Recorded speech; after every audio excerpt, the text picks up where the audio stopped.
when I'm reading the Bible for my own personal devotions and when I'm studying, I'm always looking for just words and phrases that stand out to me that I can just latch onto and learn from, or something that I can use when I'm teaching to help explain what the writer and the passage is all about.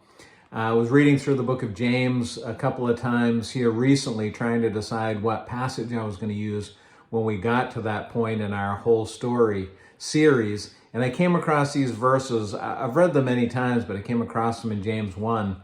In verse 19, James says, "Knowing this, my beloved brothers, let every person be quick to hear, slow to speak, slow to anger."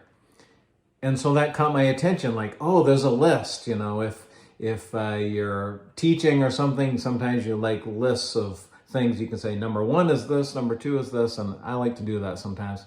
So he says, quick to hear, slow to speak, slow to anger. So I was thinking about that list for a minute and, trying to reflect on my own life too, not just thinking about all of you and how much you needed to hear that, but how much I needed to.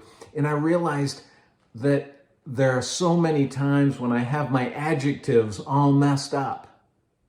You remember what he says in the list? Quick to hear. There are a lot of times when I am slow to hear.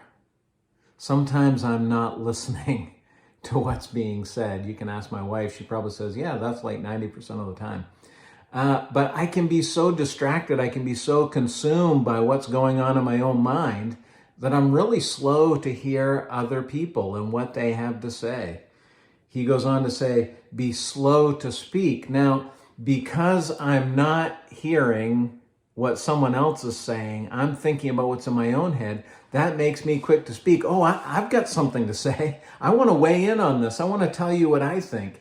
And so instead of being slow to speak, like James says I should be, sometimes I'm quick to speak. And then he says, slow to anger.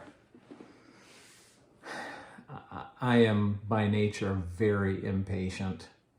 And I don't necessarily consider myself an angry person, but when I allow that impatience to come to the front, then I do tend to get angry. I'm not going to rage, I'm not going to throw things, but I'm going to become very impatient with whoever I'm dealing with. I want this done the right way, and I want it done now, and that frustrates me. How about you? Where do you land on this list? You get your adjectives mixed up like I do?